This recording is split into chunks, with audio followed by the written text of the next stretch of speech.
bike packing. It's like backpacking, but with a bike. Riding around the world, getting into exotic, small, special spots, and generally having an awful lot of freedom. The best part about this kind of travel is the accessibility that it brings. Because you can carry your bike, and more importantly, it can carry you, you can get into some of the most amazing places. Usually with no costs other than the gear that you've already brought and the food that you need to eat. I found that when you arrive in a new space, you're going to want to smile.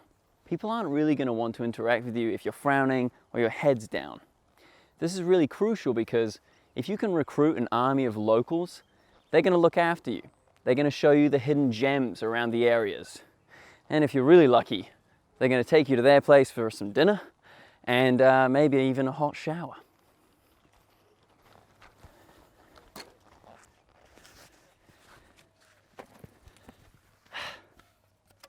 This has happened to me most notably twice. When I was working in Kibera slums in Nairobi, I would walk to school across the railway tracks from Jamhuri and generally not be disturbed. But one day, this guy ran up to me and he said, hey, Chuck Norris, you walk like a motherfucker. And my immediate thought was, oh, this guy's gonna rob me. But he just turned out to be completely fine. We walked to school together, his name was Vincent, and we ended up hanging out for 2 months, and I would visit his dance studio all the time, go and visit his brother and his father in his house. The moral of the story there was you should walk around like Chuck fucking Norris, and everyone's gonna want to talk to you. If I can put that in simple layman's terms, you should have your head held high, smile, and be open to people. It was a bit scary, you know. I didn't know if he was gonna walk me down an alleyway, shank me and steal all my money, not that I had much money, but you don't really know what's going on. So look at people's body language. Are they incentivized to capture you? Are they really invested in you? Or do they appear more indifferent? Try and pick up on these things and, above all else, follow your instinct.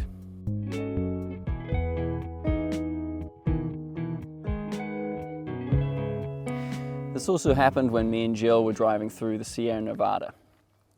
We hooked a right on the Interstate 308 or something like that, and we came across these hot pools.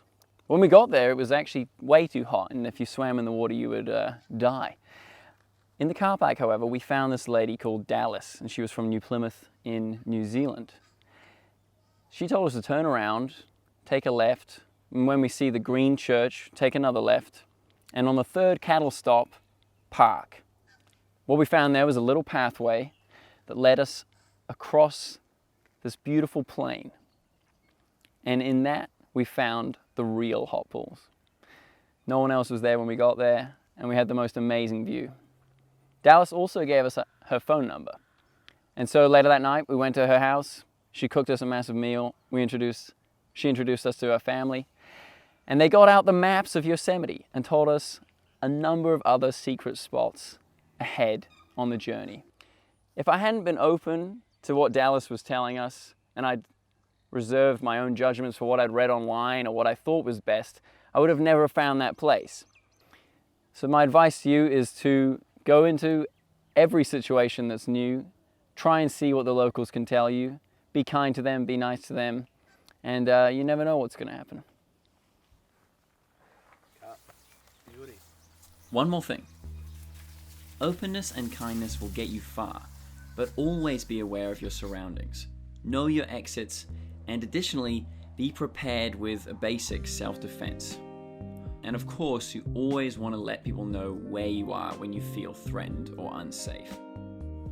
I also want to note that as a pretty extroverted male, a lot of these stories where I walk right up to strangers and end up living and working with them is very easy for me. I'm very lucky, but my perspective stops here. I can see little of how this kind of travel would be as a woman or someone who is more introverted. So I hope that this course inspires you to go out and do a bike trip, and I hope that you can do it safely and confidently. Above all, I want people to be safe and comfortable. So when you're cycling into a town, and even more importantly when you're cycling out of a town, you always want to have some safety in mind. Where is the closest hospital to you at all times? Do you have an emergency contact that you can ring in the local area? Because you're probably going to be quite far from your friends and family in the city that you've come from. I've been lucky enough to meet people in campsites who've offered me their phone number and who have said, hey, if you're ever stuck on this bike trip ahead, just give me a ring and I'll drive and pick you up. I'm not sure if that's going to happen to you, but maybe you could go out of your way.